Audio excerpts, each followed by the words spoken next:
Really what a amazing game. మనం ఇలాంటి game L క్లాసికోలోనే చూసాం. ఎంబాపేని రియల్ మాడ్రిడ్లో ఎలా చూసామంటే ఎగ్జాంపుల్గా మనం స్టాక్స్లో ఇన్వెస్ట్ చేశాక చాలా టైం తర్వాత దాని ప్రాఫిట్స్ మనం చూస్తాం. సేమ్ అలాగే ఎంబాపేని స్టార్టింగ్లో రియల్ మాడ్రిడ్ చాలా క్రిటిసిజం చేశారు. కానీ ఇప్పుడు ఎంబాపే రియల్ మాడ్రిడ్లో సేవియర్గా నిలిచాడు. మ్యాన్ సిటీతో ఛాంపియన్స్ లీగ్ సెకండ్ లీగ్లో జరిగిన ఈ మ్యాచ్లో ఎంబాపే మ్యాచ్ని ఇండివిజువల్గా తీసుకెళ్లిపోయాడని చెప్పాలి. పెప్ స్టాటిస్టిక్స్ మాత్రం పని చేయలేదు. ఈ మ్యాచ్లో ఆన్సిలిటీ వేవే చూసాం. డిఫెన్స్లో కానీ మిడ్లో కానీ అటాక్స్లో కానీ ఇలాగ టాప్ నాచ్ పర్ఫార్మెన్స్తో ఆడారు.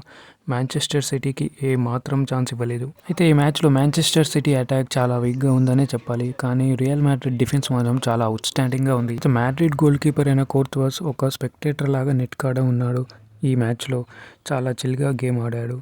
ఎంబాపే ఈ మ్యాచ్లో హ్యాట్రిక్ గోల్స్తో చెలరేగాడు. ఎంబాపే ఈ మ్యాచ్లో అవుట్స్టాండింగ్ పర్ఫార్మెన్స్ ఇచ్చాడనే చెప్పాలి.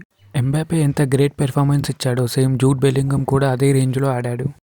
అయితే మనం మాంచెస్టర్ సిటీ గురించి ఏదైనా పాజిటివ్గా మాట్లాడుకోవాలి అనుకుంటే అది కూస్నో పెర్ఫార్మెన్సే అవుద్ది. కూస్నో వినీ యొక్క వింగ్లో ఆడాడు. ఈ ప్లేయర్ వెరీ వెల్. కూస్నో వినీ జూనియర్ని చాలా వరకు గోల్స్ చేయకుండా ఆడాడు. ఈ మ్యాచ్లో అటాకింగ్ సైడ్లో హెల్ప్ చేశాడు మాంచెస్టర్ సిటీకి కూడా.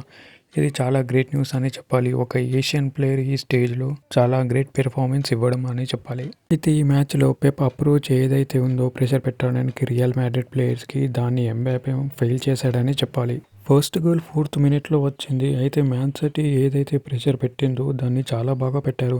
కానీ ఎప్పుడైతే మాడ్రిడ్ ఫస్ట్ గోల్ చేసిందో అప్పుడు వాళ్ళకి కాన్ఫిడెన్స్ బూస్ట్ అయింది అని చెప్పాలి. మాంచెస్టర్ సిటీకి ఈ మ్యాచ్ ఏమాత్రం కలిసి రాలేదు. అయితే మాంచెస్టర్ సిటీకి ఈ ఇయర్ అటు ప్రీమియర్ లీగ్లోనూ ఇటు ఛాంపియన్స్ లీగ్లోనూ ఏది కలిసి రాలేదని చెప్పాలి.